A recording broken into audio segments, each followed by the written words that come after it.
The WNBA Gambling Podcast on the Sports Gambling Podcast Network is brought to you by Underdog Fantasy. You can win up to 100 times your entry with Underdog Fantasy Pick'em. Sign up today with promo code NBA SGPN to claim your special pick and first-time deposit offer up to $250 in bonus cash.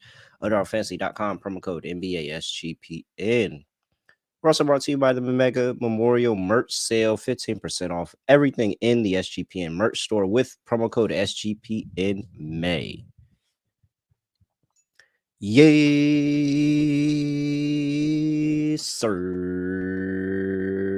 We are back with another edition of the WNBA Gambling Podcast on the Sports Gambling Podcast Network. Know me, know the voice, know the guy. It's me, really real, villain real. It's Terrell Furman Jr. here at your service.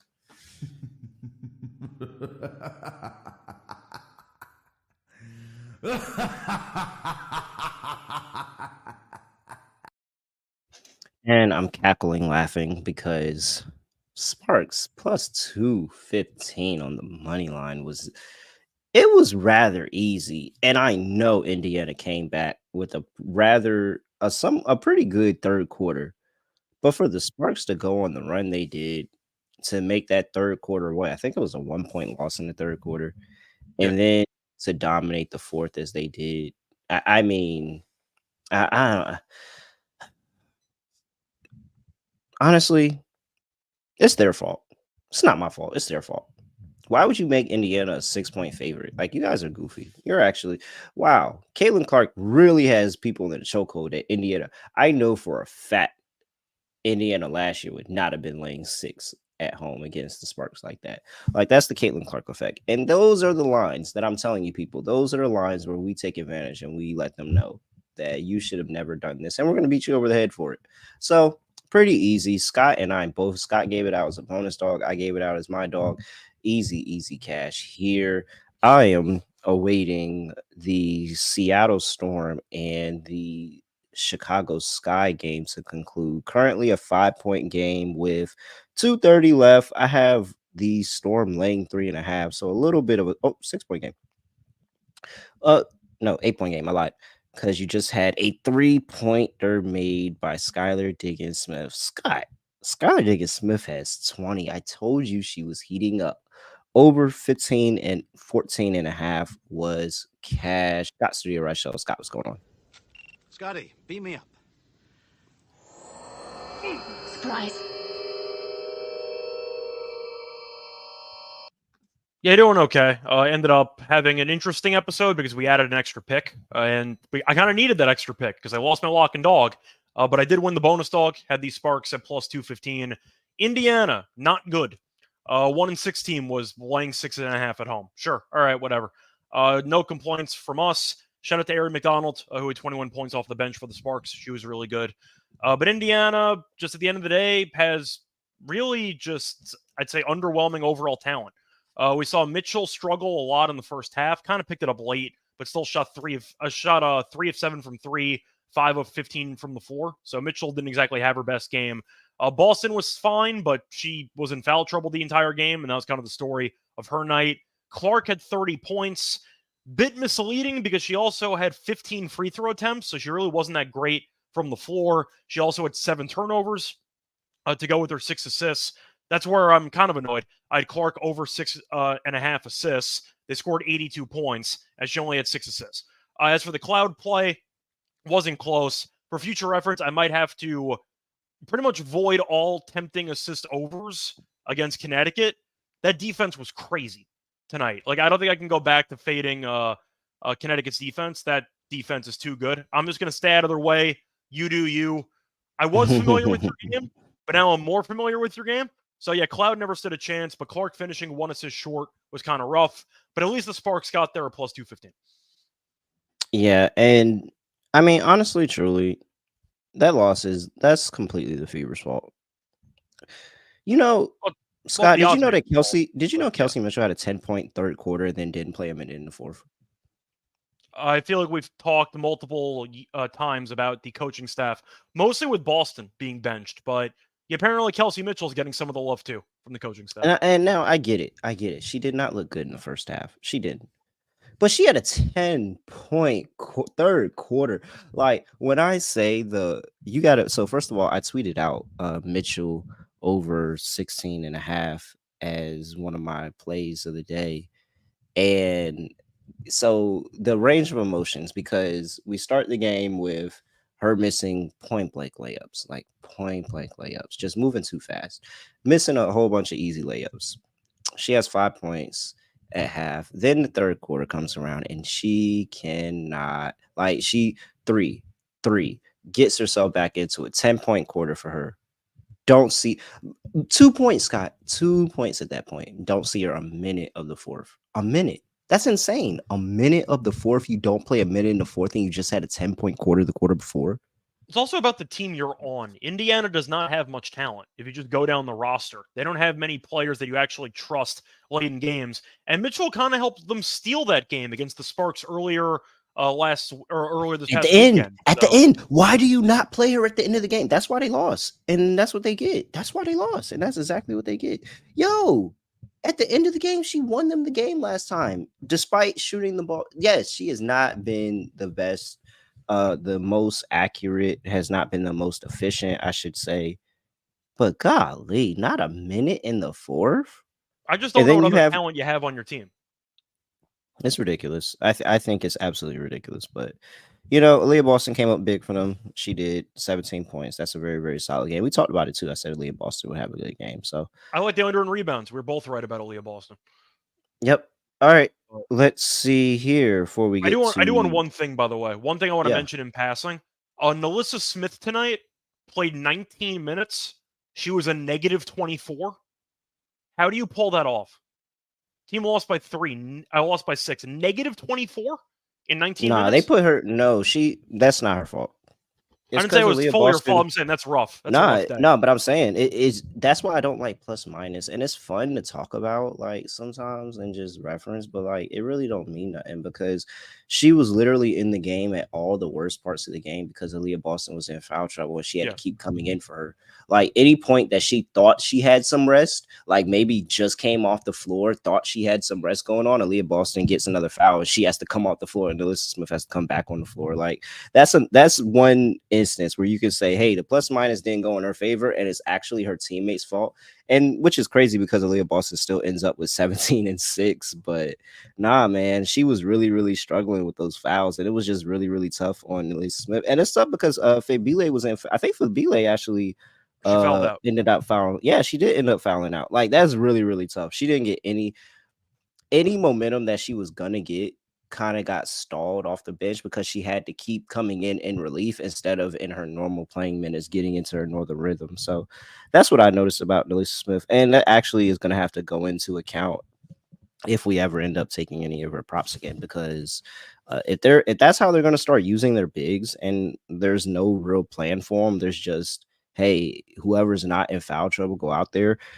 Yeah, Christy Sides isn't going to make it towards the end of the year. I already think I have that figured out, that she's not going to make it towards the end of the year, but it's not going to be just because of the Caitlin Clark fans want her gone because they think that she's holding Caitlin Clark back. No, she's actually holding back every single big that she has because she's underutilizing them. I just brought it up because Nalissa off the bench was a negative 24 and Aaliyah Boston was a plus 12. So a 36-point differential between your starting power forwards dash centers, and you lost by 6. That's rough. Yeah, they're. If I could bet, by the way, on Indiana's coach, with the first coach fired, she'd probably be minus 300, right about now. She's probably minus 500. Could be closer to 1,000. I think that's the when you think of the what's the meme, the Naruto meme where it was the Hokage's handshaking. Or no, it was Maruda, Uchiha, and I think the first Hokage handshaking. And that's exactly what Caitlin Clark fans and Aaliyah Boston fans feel about Christy Sides. They absolutely hate Christy Sides. For a second, I thought you were making a reference to the hand gesture of, I don't know about that one, Chief. I thought that's what you're referring to for a second, but that's a different name. So Different I did my one. best to get that reference, but However, college baseball tournament starts on Friday. Noah Beanick has you covered with college baseball experience, daily picks, regional previews, and more. Plus, we have the Mega Memorial merch sale, 15% off everything in the merch store, store.sportsgamblingpodcast.com. And promo code SGP in May can get you all the WNBA Gambling Podcast gear that you can hope for. So make sure you check out that sale, 15% off everything in the merch store. by the way, Seattle won by 9 in the end. Yeah, there we go. So we can go ahead and update the page. That's another lock hit for me. That's well, I guess I won't call it a sweep because I had a bonus dog of Rickea Jackson, 15 plus points. She finished with 12. Also, another questionable decision because Rickea Jackson was actually getting to the line and being able to give them some type of offense for the Sparks, and she only played the last 2 minutes of that game. Like she didn't even play the entire fourth quarter up to that. So that was frustrating, but a couple of missed free throws and a couple of easy gimmies. Matter of fact, Rickea Jackson and Angel Reese, both of them, when they both figure it out and finishing around the rim, they're both easily 20 point per game scorers, like rather easily. Yeah. I want to Because both of congratulate them can Angel, get to by the the way. line. Angel She got a finally double-double. got the double-double, and I didn't She had bet 10 it. rebounds at half. I know. I didn't bet it, but she finally got a double-double at like plus 380 or whatever the hell her price was. Congratulations. She's going to be so, like, when she finishes and she gets that finishing closer to 60%, she's going to be so good. She's going to be like 17, 18, easy. Like, Yeah, she very, needs to very work on easy. some of the post moves. All right. Now we have 3 games in the W. First up, 7 p.m. on the East Coast. We have the Phoenix Mercury in a back-to-back going to play the New York Liberty. Liberty opened up laying 13.5 here. They are now laying 14.5 that I see. Yeah, 14.5 here for the New York Liberty. 169 is the total. There's still some 13.5s out there, so I wouldn't jump to say 14.5. There's still a lot of 13.5s out there. Let's see here. Can't really give you the Mercury injury report because they played tonight, but Rebecca Allen and Suggs Sutton did not play. Brittany Griner, is out. No injury report for the New York Liberty, so expect everybody to go there. All right, Scott, we got another rather large spread with the New York Liberty here, who are coming off back-to-back losses to the Sky and Lynx. What are you doing? So we saw the Mercury score 47 points tonight, and now they're traveling. It's also a pretty just brutal spot facing off against Connecticut and then the Liberty. The Liberty, though, just have not shown any urgency defensively over the last 2 games. The defense has been terrible, especially against Minnesota. Minnesota offensively is good. Don't get me wrong, but damn, that was a terrible defensive effort. They were down 20 and change in the first half. Then they made a run. They tied the game, and they immediately got blown out again. So it was kind of a weird game on Saturday, but I feel like going into the year, I was blindly going to fade teams on back-to-backs because it doesn't happen that often. And last year, we saw teams get buried on a regular basis, with the exception of a couple of like random, spots where teams just showed up. For the most part, teams got their asses kicked on back-to-backs. We've seen so far this season mostly bad results. You've had a decent result here or there, but mostly not good from what I recall. 14's a lot, though, for a team that has had a hard time guarding anybody. I kind of like the over in this game. I understand Phoenix might be tired, but nothing went right offensively on Tuesday. They scored 47 points. This team was walking in averaging 80 plus. I feel like it's a decent spot to expect the Mercury from maybe just the law of averages to figure it out offensively. The Liberty, I do think, can have success against this defense as well, because the Mercury's defense, it's interesting with what they try to do, but it's not exactly a great defensive team. They experiment, but they're not exactly a good unit. I like the over in this game. I think you might get a game that ends up in the 170s or maybe even higher. But I feel like for the sake of the spread, even though I recognize back-to-backs are not a good spot in the WNBA, the Mercury also got shelled. They can kind of pull other players relatively early because the game was over after basically, 2.5 quarters in the game on Tuesday. I'm going to take the 14 points. 14 feels massive for a team that's looked awful over the last 2 games defensively. And if you can't get stops, you're not going to cover 14. So I would go with the Mercury plus the 14. Yeah, if I had to pick, I'd take the 14 too. I'm just not in the business of playing double digits with the Liberty right now. And they truly, not against the Fever, but like they haven't been willing or even looking to trying to run the score up on a lot of teams. No. So Yeah, I think that I'm not afraid of them in that aspect, but I am with you on the over there. And the over 169, I think the Liberty team total over is a good play because I do think the Liberty are going to win this game, and I do think they're going to have a good showing. But just are they going to lock down defensively the entirety of the game? I don't think so. And Phoenix probably has a little bit of a chip on their shoulder. 1 for 23 from three, 1 for 27. I'm sorry, 1 for 27 from three in that game tonight. Like that's The game was on absolute. TV too. Like It's TV horrible. game, score 47 points. Yeah, there might be a chip on their shoulder for that I one. don't know. CBS Sports Network is TV. Where do you get that at? I don't even have that. I feel like I have a lot of things, and I don't have CBS Sports Network. I have it. I mean, I use it mostly for college football because they have some of Okay. the Mountain West games on there, etc. Yeah, I feel like I have a lot of things, but CBS Sports Network is not one of them. All right. It's some action on there in the midweek, which I appreciate.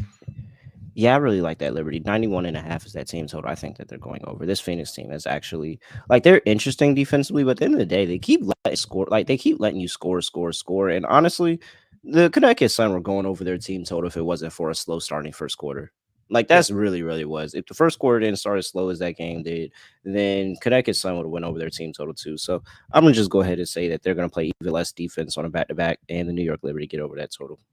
Well, you've talked about it. The Mercury play some zone here or there, and they'll try to give you different looks, but it's because they're not a good overall defense. They And that experiment zone's to not try even to going make to up work for it. against. That zone's not going to work against the Liberty because the Liberty can shoot from anywhere on the court. You're not wrong, but they need to figure out something with John Quell and everybody else right now because something doesn't seem right. Yeah, but at the end of the day, all 5 starters shoot the 3 ball pretty well, and that's the way you get out of that zone is just hitting your shot. So I don't think that the Mercury stand a chance. All right, I don't have anything player prop wise, Scott. So I guess we're skipping that. Do you see anything? No, because Phoenix played today, so we're not going to get anything for that game. Okay. All right. Well, that's actually gonna suck. Actually, off the top of my head, Jocko Jones rebounds feels like it's got to be a play. They She's just been don't in have the foul trouble size. recently, though, which has been a They don't have problem. the size. Well, I know, but she takes some really dumb fouls. I don't want to compare her to Karl Anthony Towns, but it's those type of fouls that she's committing, and it kind of drives you nuts. There's a lot of really dumb fouls. Anytime that she's on the court, she's good for them. Yeah, I'm taking Jocko Jones rebounds whenever that drops. It's probably going to be at 9.5 again. I think that's going to be too low. There's no size in this Mercury team. She's got Natasha back, and that's it. And she's going to be able to cook her. I might actually end up taking Jocko points as well. But for sure, first thing I can think of off the top of my head is the rebounds are going to be pretty good for them. Well, we're on the same page, but I have a different player. I actually do have some player props. Brianna Stewart over 9.5 rebounds is even money.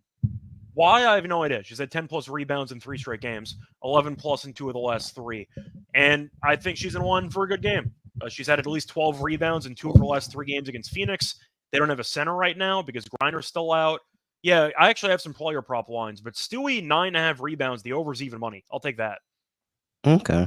What else you see around? Well, you want a John Quell rebound, so I'll just quickly pull that up. 8.5. The over's even money.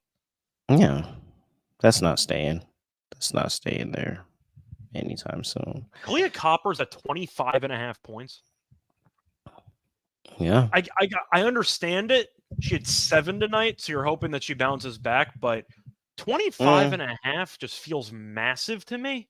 But I also think the Liberty defensively are not very good, so I understand it, but I don't know. Do I want a contrarian under on that? Maybe. I don't know. She's averaging 29. She's been over 25 in 3 of 6 thus far.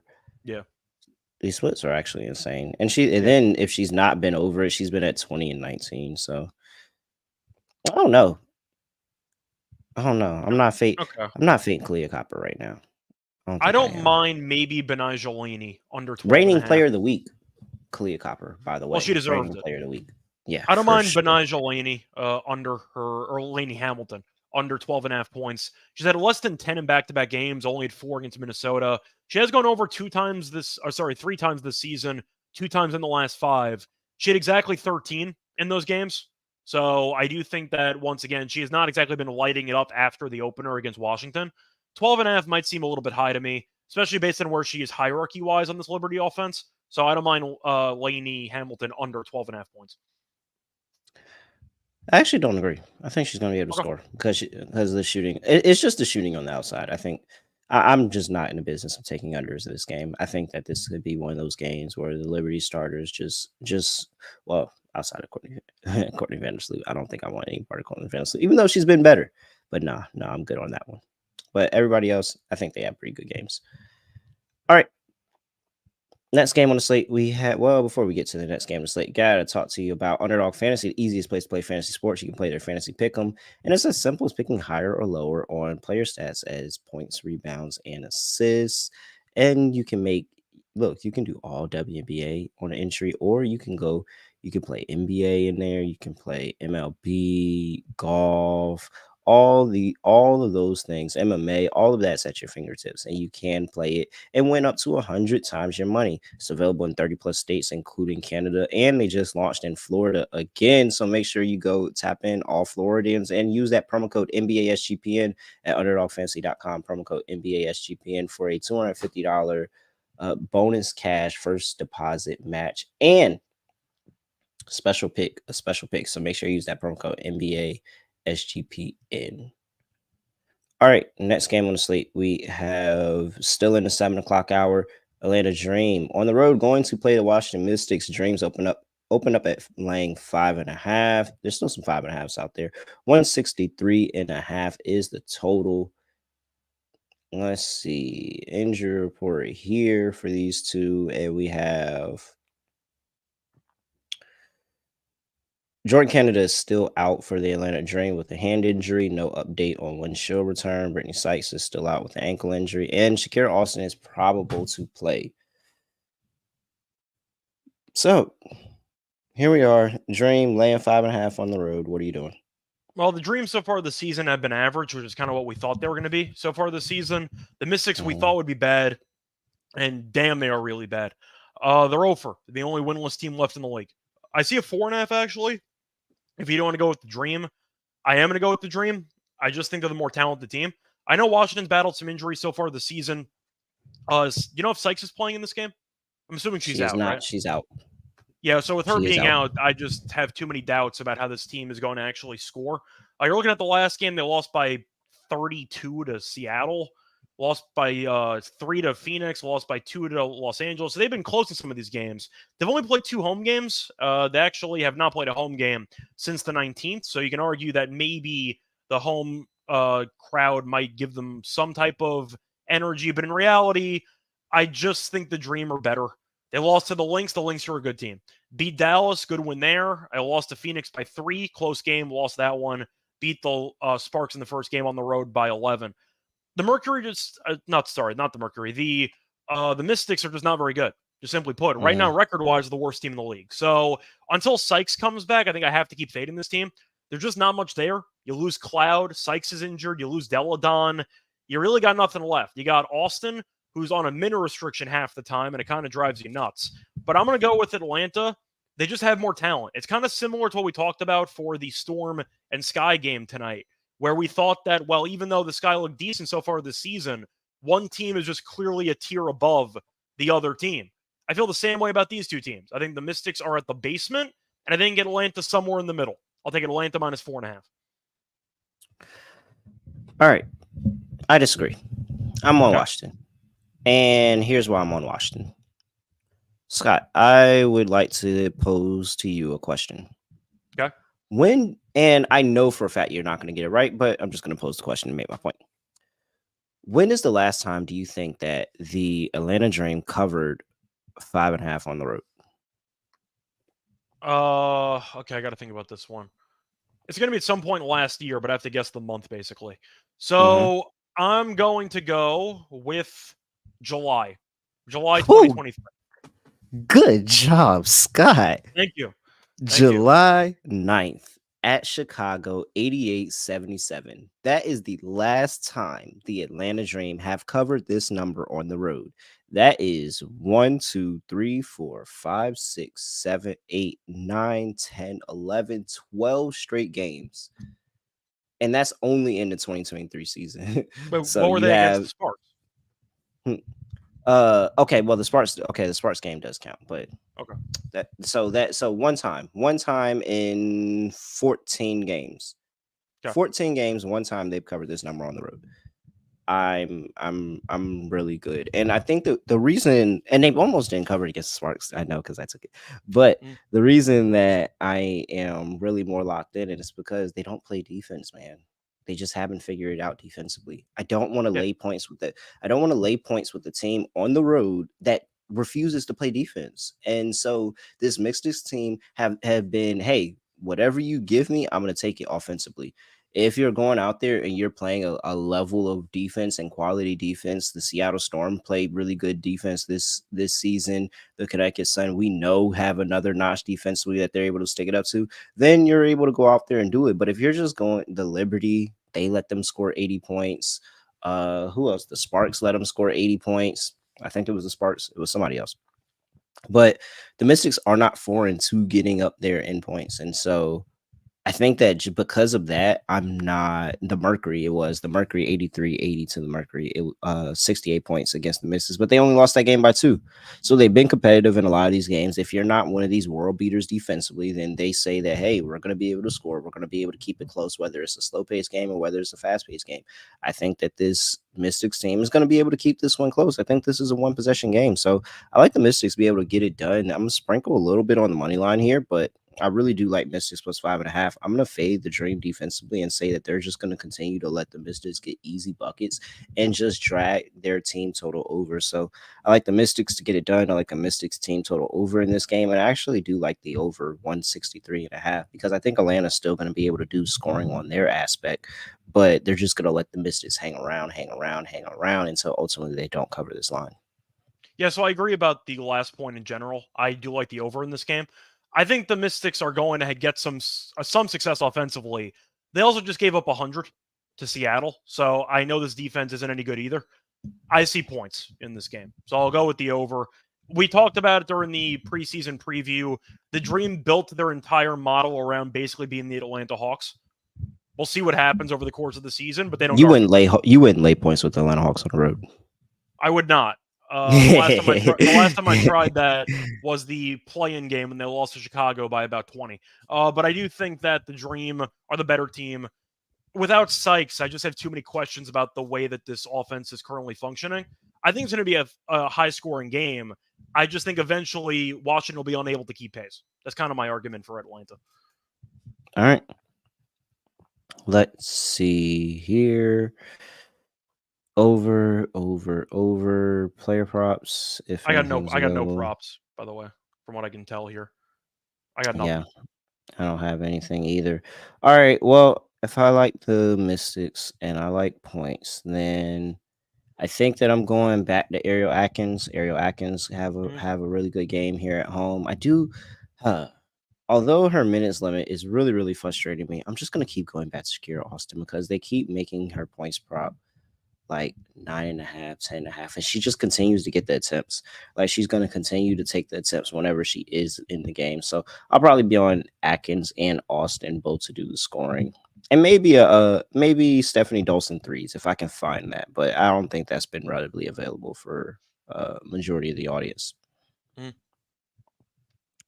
Let's see here. Okay, before we get to the next game of the slate, gotta talk to you about rhythm because rhythm makes playing the WNBA so much more easier because they have a whole bunch of data driven bets that you can place.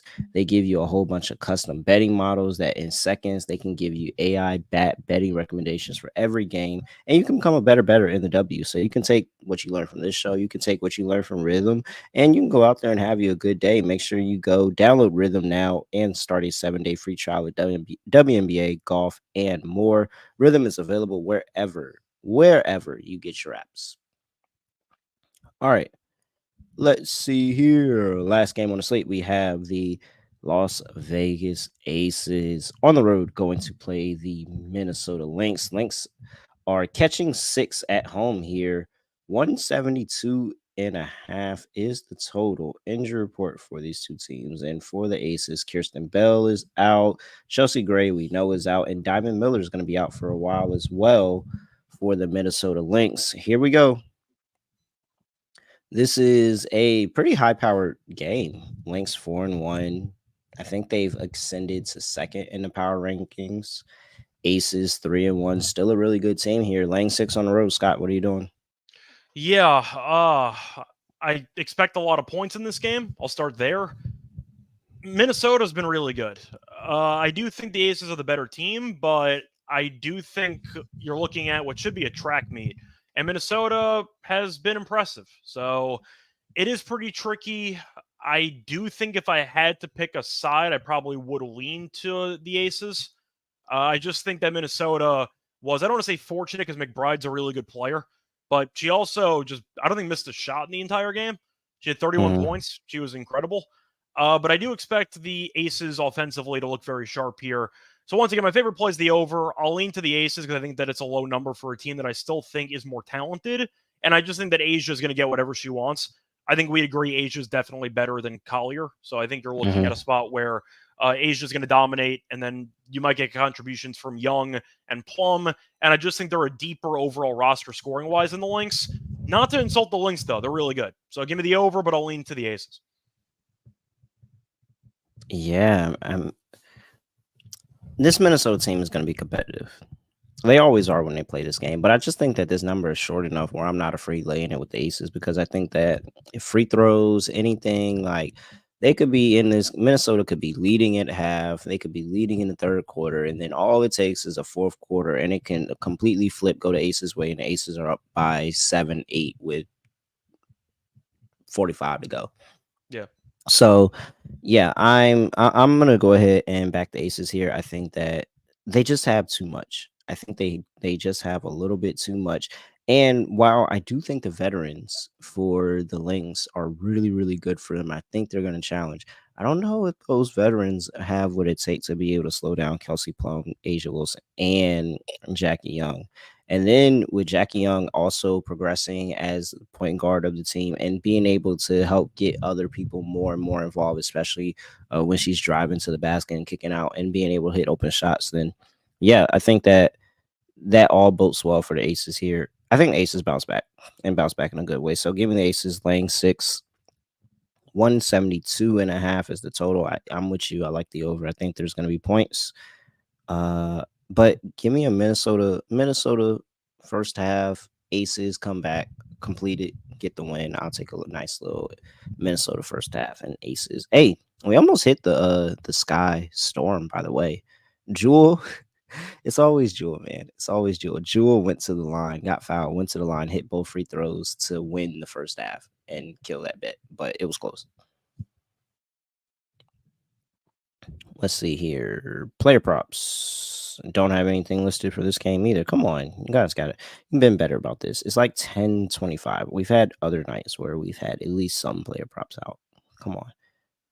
I don't know. And I don't know what the excuse is, because you guys know this game been played for a while. You've had lines up for a little bit, so should have player props available.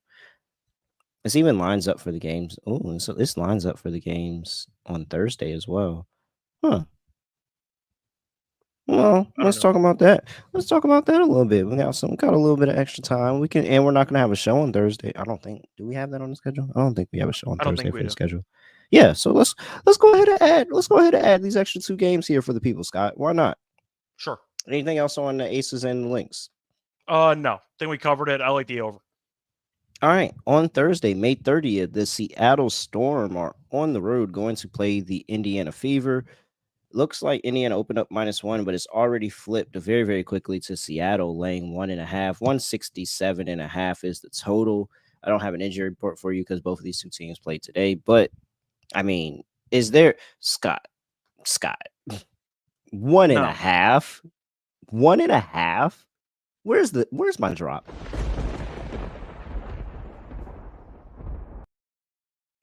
One and a half, Scott? Laying 1.5? No way that stays there. No way that shouldn't even be close. I mean, Storm should arguably be favored by what, like 4.5, 5.5? I mean, Fever are terrible. That's why I was saying I think it should be 6. I think it should be closer to Could be. 6. There's a clear talent gap, a clear coaching gap. This is basic lock. This is basic lock material. They're not losing this game to the Fever. I don't see them losing the game to the Fever. Yeah, I mean, we've seen I'm them on with Seattle. NECA playing. They've been great with NECA back in the lineup. So I'll go with Seattle.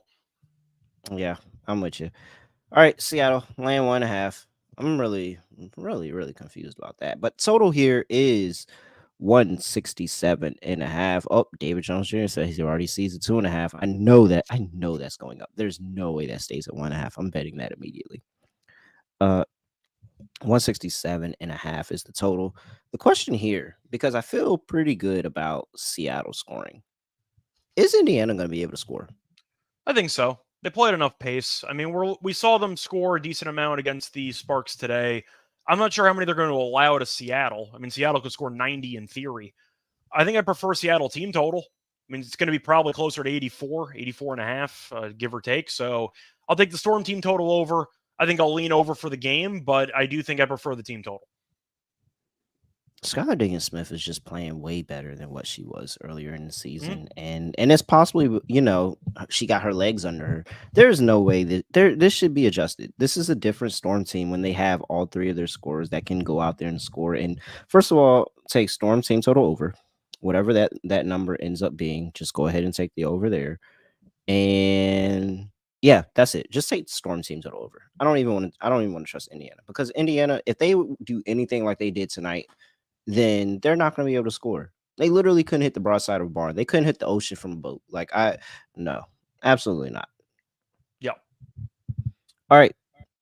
Move on to the last game of the slate. And we have, that Thursday slate. Los Angeles Sparks are on the road in Chicago to play Chicago Sky. Sky open up at 2. I see. It looks like it's already up to 2.5. 164.5 is the total here. I think this is easy too. Are the Sky not a tier above the Sparks? I think they are to some degree, maybe a half tier. I'm not going to roast the Sky for losing the Storm. I think the Storm are going to have a better chance to win the title than the Liberty. I mean, that was my argument preseason. So I'm not going to roast them for it. They were competitive in that game, and it didn't go their way. As for the Sparks, they ended up beating the Fever. I still don't think this team's very good, just watching them play. No offense to Erin McDonald. I know she was great at Arizona back in college, but she was great. She's averaging about 3 points per game. She had 21 off the bench. So they had an insane outlier performance by a bench player.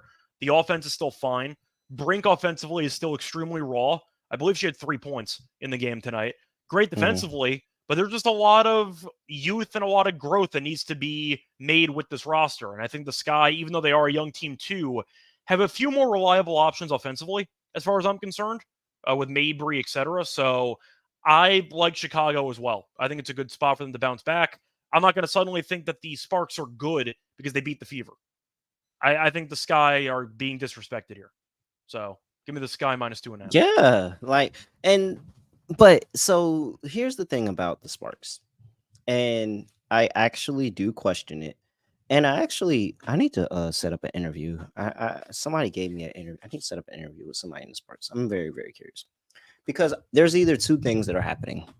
Either Kurt Miller is not calling plays, which I actually don't think is the issue, because he was a really, really good coach in Connecticut, or the players are just not doing it. And that's what I think is slightly more likely, because it just looks like they're really, really lost out there offensively sometimes. Sometimes Lexi Brown will have the ball in her hands too much. Sometimes Kia Nurse will have the ball in her hands too much. Not really solidified guard play. And it just seems like they're just relying on talent to be able to score. Rakia Jackson figuring things out. She's not very efficient from the field because she's a rookie. She's going to take some time to try to figure out her game offensively. Dearica Hambry knows exactly what she does well offensively and defensively, and she just kind of sticks to it. And then now we're starting to see the threes from Cam Brink. Now we're starting to see some other aspects. And then you'll have an Ari McDonald who will step up, have a big game. Kia Nurse will step up, have a big game. Lexi Brown. Matter of fact, I made a tweet, Scott, and here are the leading scorers by the Sparks by game: Kia Nurse, Dearica Hambry, Lexi Brown, Dearica Hambry, Cameron Brink, Ari McDonald. Okay. Like it hasn't been any type of Consistency. consistent Yeah. option. Yeah, consistency in this team offensively. And I think that's a problem. I think that's a problem. The Fever are one thing, the Sky are another thing. I'm taking the Sky. I think the Sky. Oh, well, I lied. Kia Nurse actually inched out Ari McDonald for for the top point scorer, which is crazy because she did nothing in that first half. So technically, let me delete that because now that's wrong because Kia Nurse got that last point. Let me delete that. That's not accurate. All right. Yeah, I'm fading this. I'm fading this Sparks team, man. I don't think that they're there. I think the Sky team is actually a step above. Like I think the Sparks are still one of the bottom three teams with the Fever and the Mystics, and the Sky are a tier above them. So yeah, I feel really good about that too. Chicago Sky laying 2.5. 164.5 is the total here. I'll take the under. Oh, under. Under. This is too many points. Yeah, we think that Chicago's a good defensive team. They held Seattle to 77. So I don't know how many points the Sparks are actually going to score in this game. I'll go with the under. Yeah. All right, that's pretty easy. Like really, really good, solid defensive team, and plus the Sparks are just questionable on offense. I would actually take a Sparks team total under. That can't be that with a 2.5 spread with 164.5. What is that, Scott? That's like 80 something. Yeah. That's like 8. Yeah, that's probably like 81.5 or something like that. I don't know. You're better with the math than me, but that's insane. They're not Yeah, scoring that many it's points. basically 81. It's basically 81 and a half, 80 and a half. Yeah, they're not scoring. They're not scoring that many points. They scored 88 against the Fever.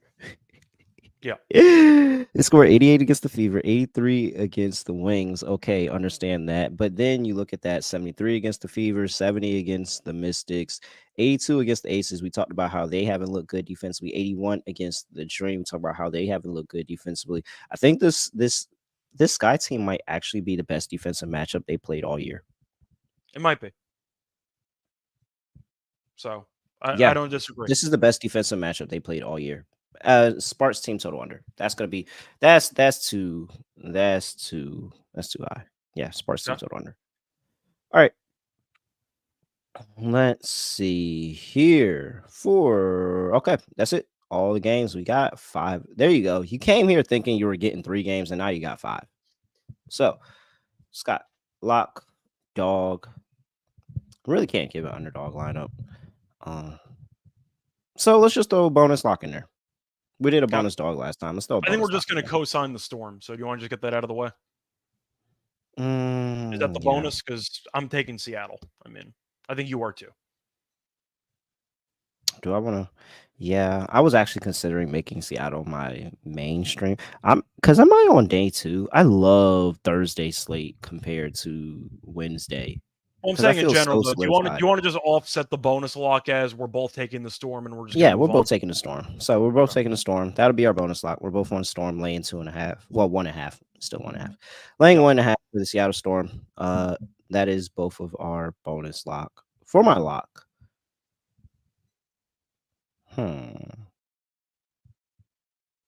Yeah. Yeah, I'm going Chicago. Okay. Give me Chicago laying 2.5. Isabel Harrison came back. She played 10 minutes. She's going to be on a minutes restriction, but she still contributed 5 rebounds. So that's even more size that the Chicago Sky team does have. And they're just deploying bigs after bigs. And wait until she starts scoring. Then you're really, really going to have a long day. I think that they're going to be able to throw different bodies out there. They're going to be able to control the boards. Defensively, they're going to look good. And then they still have Marina Mabry. They still have, and that's why I was so interested in the bench of the Sky this season, because Kennedy Carter is back in the league, and Kennedy Carter has been having a really, really good start to the season, man. Just what is this? 3 straight games of double-digit points. She's had 12, 12, and 11. Well, I lied. 4 straight games because she had 12 tonight. 4 straight games of double-digit points. Kenny Carter's been really, really good for this Sky team off the bench and just adding to the workload and giving them something off of the bench. And now that Isabel Harrison is back, she's only going to get better and only going to add to it even more. So, yeah, I am all over the Sky here. I think they're the better team. I will take the Sky laying 2.5. That is my lock. For my dog, back to Thursday action, I am going to take Should I take Washington outright? You can if you want to. Let me see. The Dream. You want to parlay that with the over? Do a Let's same see. game parlay. I kind of want to. What do I want to take the first half? They need a win. They need a win. Yeah, why not? All right. I'll take Washington. 2-1.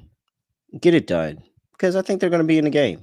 And ultimately, I'll sprinkle on 2-1 dog, and I think you're in the game. Because I think they have a level of defense that the Atlanta Dream just don't have. And if the Atlanta Dream are going to let you get easy buckets in the last 5 minutes of the game, and you're in the entertainment center, you're in DC with the Mystics fans in there going crazy, yeah, I'm all over it. So yeah, I will take the Washington Mystics 2-1 to get the job done. That is my dog. And then we're both on the bonus lock of the Seattle Storm. So Scott, lock dog pick from you.